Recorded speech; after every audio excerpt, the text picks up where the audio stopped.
günahtır. Gelecek cezanı çekmeyin vaxtı. Hesabı ahırda kesen millete.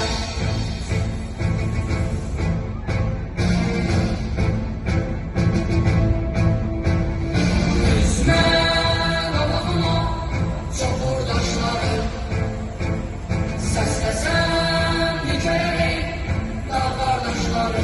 İstesen tarihi bir de başlara.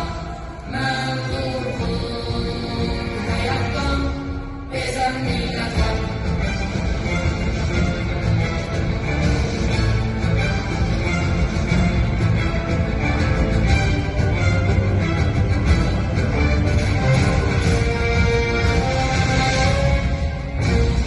Çekil torpağımdan ey yalı düşman.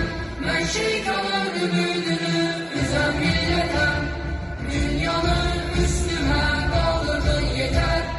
Dünyanın derdine özen milletem. Çekil torpağımdan ey yalı düşman. Ben şeytanın ümidini üzen milletem. Dünyanın üstüme kaldırdın yeter.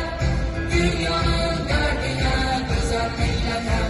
Bu dünyanın derdine özen milletem.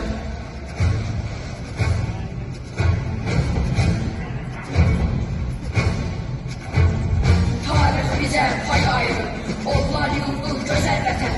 Damarında qanım coşur, Azərbaycan kəlməsində. Dahilərin ölməz eşqi, milyonların dodağında. Biz gelirik gələcəyə, istiqlalın sorağında. Yalı düşmən tarix boyu, korkunlu millətlə. Əl atıqlı, göz dikibdir göydən gələn müddətlə. Minillərlə yanan ozan, hər rüzgara sönən deyil.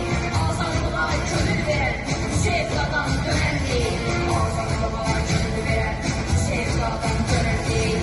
Azadlığa könül verən, sevdadan dönən deyil.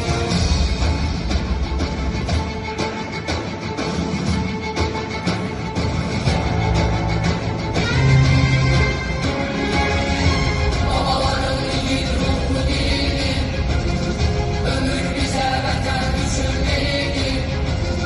Qisas değil Türk yaddaşı şanımız. Qurban etsək halal olsun qanımız. O qansızları çözüb almasa, vətən bizi oğul deyib öyməsin. Dur qardaşım, silahımız qeyrətli. Cənnət yurda iblisə dəyməsin. Çekil torpağımdan ey yalı düşman. Ben şeytanın ümidini üzen milletem. Dünyanın üstüme kaldırdın yeter. Dünyanın derdine özen milletem. Çekil torpağımdan